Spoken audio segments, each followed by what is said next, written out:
presented by Monadic Music.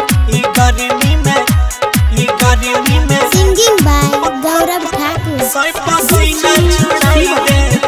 DJ Sri Digital Audio Recording Studio Bihariganj.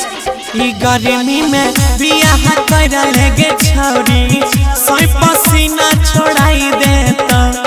गर्मी में बियाह कर लेगे छौरिया सोई पसीना छोड़ाई देता। सोई पसीना छोड़ाई देता, लभ के सुइया धराई देता। तसेज पर कोरा में बैठा के पियावा दूल्हा दूल्हा घोड़ा दौड़ाई देता। ये छौरी करल गर्मी में बिहा सोई पसीना छोड़ाई देता। सोई पसीना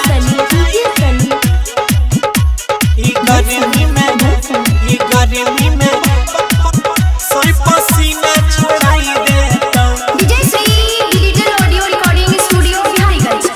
तसेज पर खेलत रही है कबड्डी, पूरा ठंडा रहता तर बॉडी के छौरी ठंडा रहता बॉडी गोरी गे।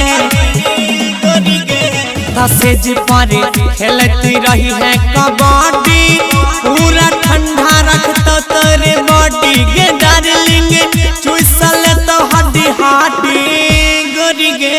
ता पूरा जिंदगी भर के मजा एक दिन में दिलाई देता।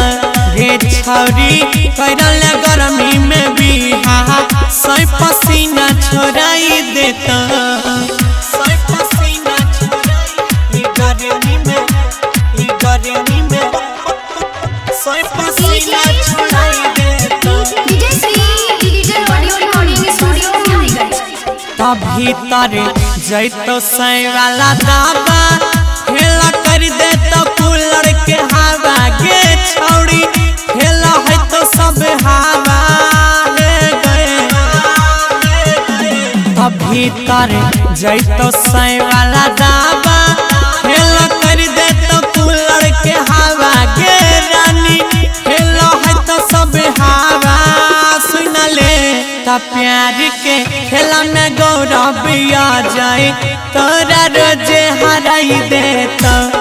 करले अंकित राकेश से बिहा दूल्हा दूल्हा घोड़ा दौड़ाई देता।